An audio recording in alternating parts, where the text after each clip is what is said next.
According to militarywikia.org, suppressing fire is fire that degrades the performance of an enemy force below the level needed to fulfill their mission.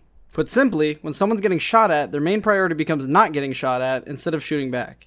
Suppressing fire is often used as covering fire, allowing for troop movement and other activity that requires the enemy to stop firing. The reason this technique is effective and widely used is because the average combatant is afraid of death, obviously.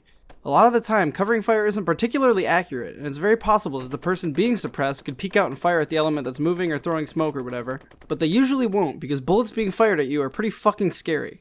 Here's where the issue lies with most video games. People playing a video game are not afraid of death. They might not want to die, but they don't truly fear it. If you were truly afraid to die in a video game, you wouldn't push a gunfight, you would find a broom closet to hide in, and you'd reinforce the door. In my last video about bounding Overwatch, a lot of comments mentioned that bounding isn't done in real life without covering fire. And I completely agree.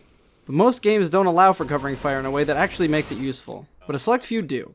In a real firefight, it's basically unspeakable that a fire team would move while in contact without suppressing fire. But in a video game, it's essentially the norm. It's something you don't see in every movement in Squad, but it isn't entirely absent.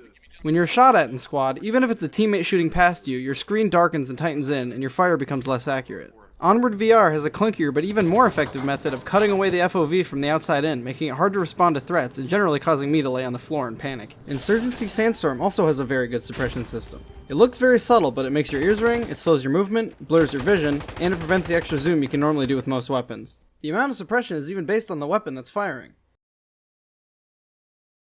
Games, especially those going for a tactical feel, should try to implement more mechanics that reward the player for making tactically sound moves and punishments for silly ones. I like Rainbow Six Siege as a competitive shooter, but as a tactical shooter, it's barely a step above Call of Duty. Quick peeking will always be 100 times more useful in games like Rainbow Six or CSGO. I think this is an interesting topic for discussion. Let me know what you think. Thank you for your time. Also subscribe to my fucking YouTube channel.